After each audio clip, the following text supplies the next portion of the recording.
This is a brief video on the use of the free portfolio return application that's currently being displayed. It is provided by Polaris Investing and is a fully supported free application. Talk later about how you would get support if you need it. Three main things that we'll be discussing is why was the application developed, how do you get it, and then briefly how you navigate the application. There are other videos available that go into more detail on the application, and we'll show you how to access those videos. Alright, before we get going, you'll notice the app is developed in Excel, and the reason that it is written in Excel is that Excel is a very familiar interface for most people. Most people know how to use the menu system of Excel, the drop downs, filtering, and that's why it was chosen.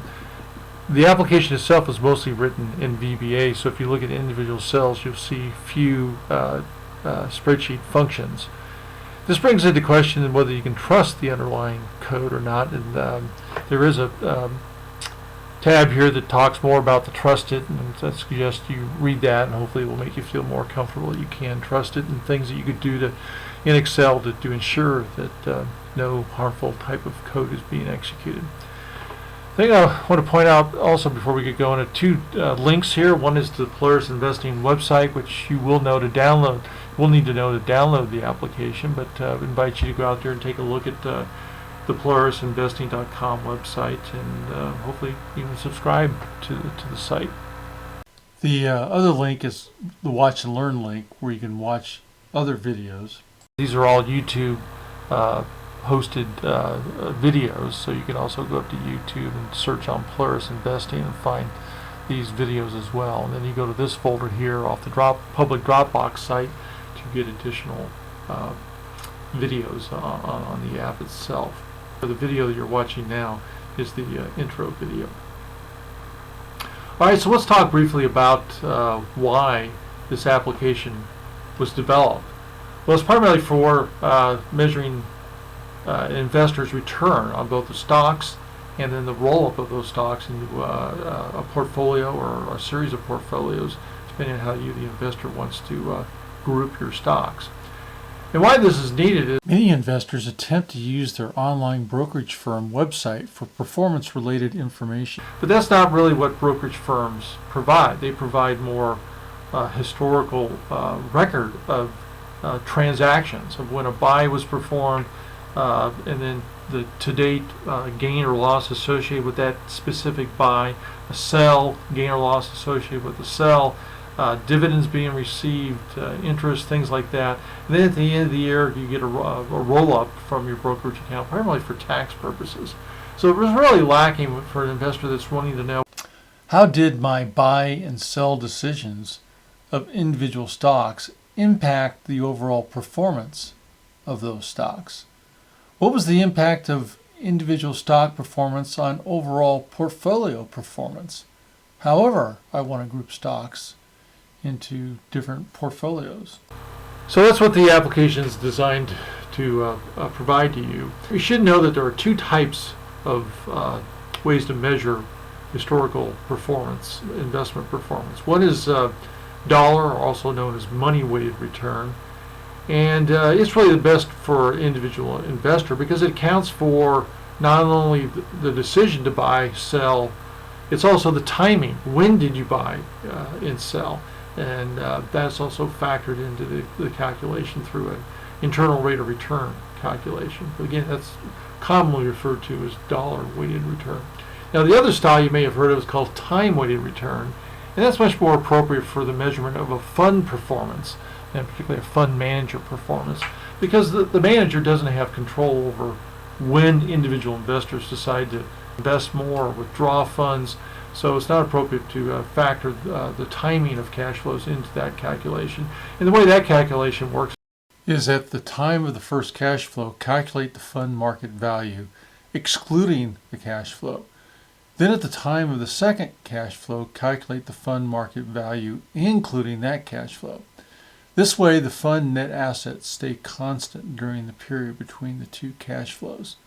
Continue to calculate period returns for periods between all subsequent cash flows. Finally, calculate a geometric return by multiplying all the period returns together and taking the result to the nth root, where N is the number of cumulative years across all the periods to arrive at an annual return. Now, actually, funds do not calculate a period return on every cash flow.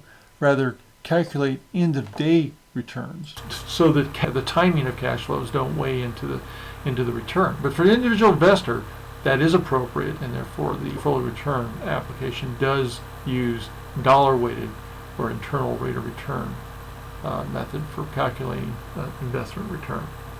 All right, so how do you get to the application? I've already been out to the website. I'm going back out there, and then you link to the Dropbox either from the launch page or the watch and learn link on the website. But once you get to the public Dropbox, you just simply click on the portfolio return icon, and then it shows you here off to the left 9 steps you go through. It's primarily just coming up here and selecting download. And then it will download to your desktop or a folder of your choosing. And then you open up the application.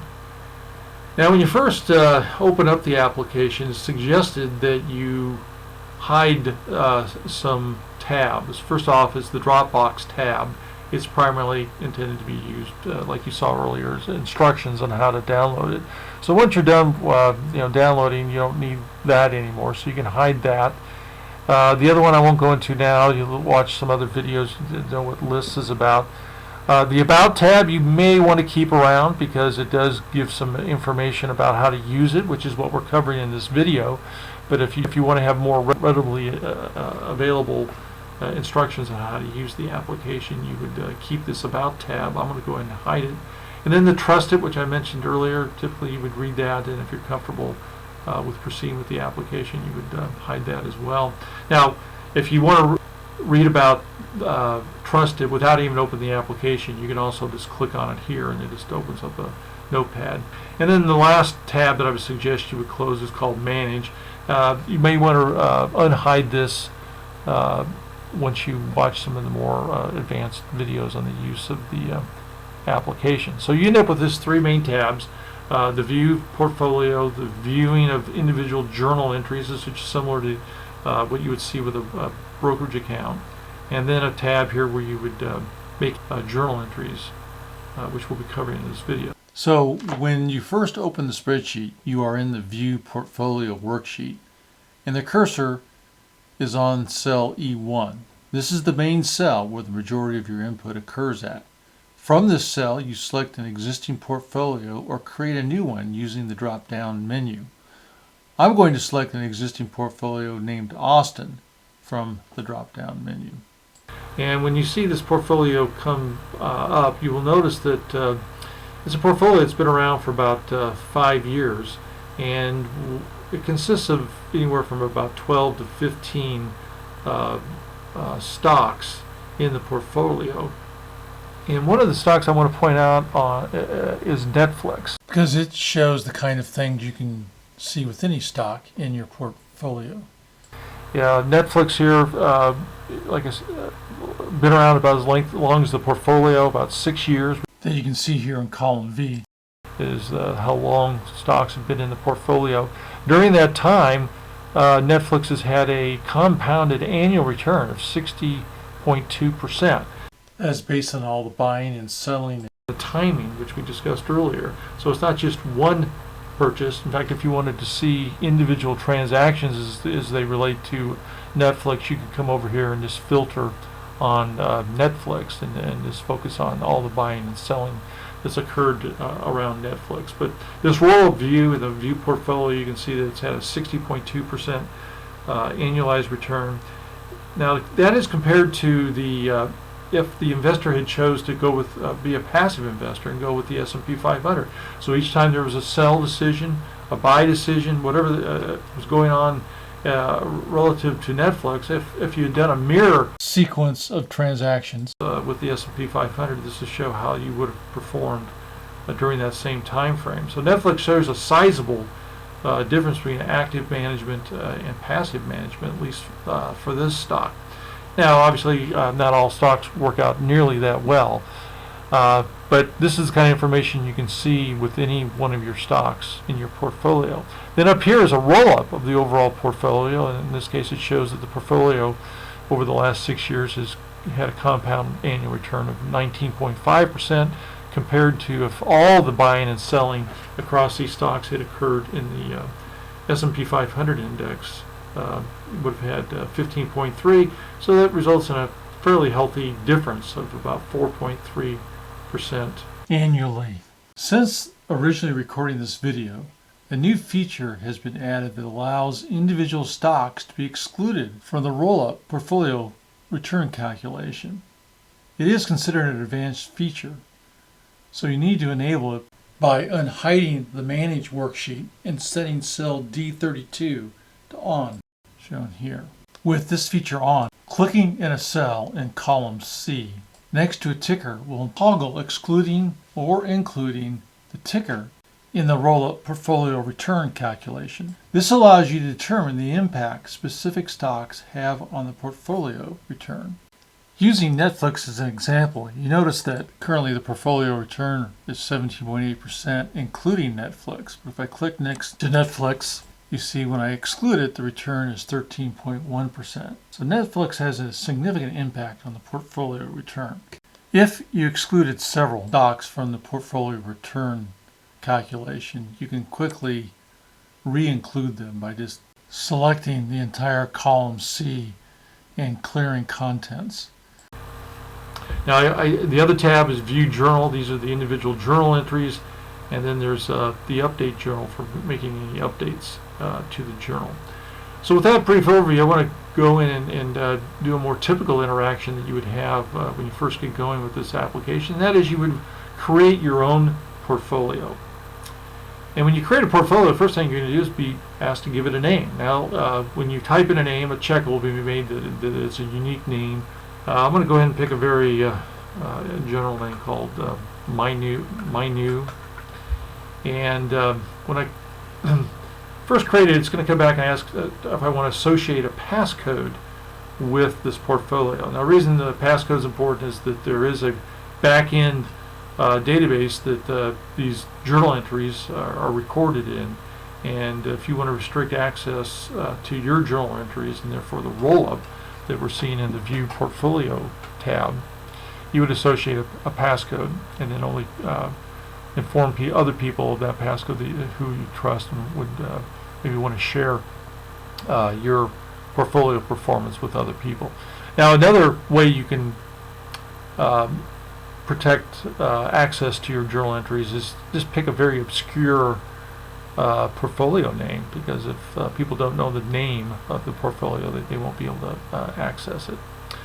All right, I'm going to choose not to have a passcode, so I'm just going to hit OK, and then it's going to say, are you sure? And then I say, yes, I am sure, I don't want a passcode. So it goes off and sets up the portfolio, says that the portfolio has been created. So once you have a new portfolio created, you notice here in the View Portfolio that it's blank. Well, that makes sense. You haven't done anything. You haven't made any journal entries. If you come over here to View Journal, there's no journal entries. So you start off by doing an updating of your journal. There are two main areas on the Update Journal worksheet. One area deals with adding entries into your journal, and then another one is just simply entering a journal ID. And you'll notice over here in the View Journal that every journal, once it's in the portfolio, has a unique identifier number that identifies the journal entry. So you come over here and just simply enter in the journal ID if you ever wanted to delete it. Well, I want to start off by doing a manual entry, and you can go anywhere into this what's called kind of a workspace area under the ad to make a journal entry. In this case, I'm entering Apple. Assume that I bought some Apple stock back in October of last year, and I bought 75 shares, 200 shares. Once I've got that entered in, and I can continue to make other entries, but I'm just going to enter in one journal entry, and then I'm going to select the Add button. It does validation, and that comes back and tells me that it's added the row that I expected it to add. But it's also telling me that in order to see this in my portfolio, I must reselect the portfolio in the View Portfolio worksheet, which I'll discuss more later on in the video. For now, I want to talk more about this journal entry process. What I just did, the manual entry, is not a preferred way that you would do an initial population of this spreadsheet. For some brokerage accounts, there are some readmes up here that you can go look at that will tell you some of the steps that are recommended to go through of how you would pull from, in this case, TD Ameritrade versus Fidelity. But the gist of it is you just visit your online brokerage website, and most online brokerage firms have a way to export data. You can typically select a date range, specific maybe tickers or activity type that you want to export, and most of these export utilities will end up opening up a new spreadsheet on your desktop with the data that you requested. So what you would do from there is you would just simply move the columns around to align with this workspace area, namely a date column, a ticker that the transaction has to do with, the type, which is typically a buy, a sell, things like that. If your brokerage firms happen to use a slightly different terms than this, that's okay. There are, if you look at the comments up here, you'll see that there's other terms that also are suitable that the application understands. And then the price of the individual shares, and then the number of shares, and then you would hit add, like we did already for this individual transaction. Now once you're done, it's recommended that you hit the clear button, and it just simply clears out the workspace area, and then you can continue adding, manually typing in, or going to other websites and doing the same thing, pulling them in. Now if I go off and look in the view journal, you notice here, or if I would have done view portfolio, it reminds me yet again, if I want to view the transactions I just added, must go to the view portfolio worksheet and reselect my portfolio. Now the reason for this is that the individual transactions are recorded in a back-end database up in the cloud, and instead of making many trips to that server to pull your transaction history, it assumes, particularly during initial population, that you could be hitting that add button over here on the update journal many times, clearing, adding. So instead of retrieving the cumulative journal entries after every add or delete, it assumes you're going to come back and do an explicit pulling from the database. So that would just mean that you come back up and now select this new portfolio that's been created called My New. So now it goes out to the back-end cloud database and pulls the cumulative journal entries that relate to this portfolio. Now, because there's only one journal entry, you don't see much. Like here, there's the journal ID. If you did want to come back and delete it, you would enter in here. Or you could even do a transfer, and I'll leave that for you to watch in a future video, exactly how you would do that. But in here, not surprised, we only see one journal entry, and then therefore the roll-up is pretty straightforward across that stock, and even across the portfolio, because now there's only one stock in the portfolio. All right, one other thing I want to mention about the application is if you need some assistance, you can come out here and you can select question out of this E8 cell, and just type in a very brief question, and then hit OK. And then periodically come back and check your inbox in this application. The Polaris support team usually responds to questions within 2 hours or even sooner. All right, so this has been a brief overview of why the portfolio return application was developed. Showed you how to go get the application, and then briefly how you would navigate and do some basic things with the application. And invite you to go out and watch other videos on more detail on the use of this application. Thanks for watching.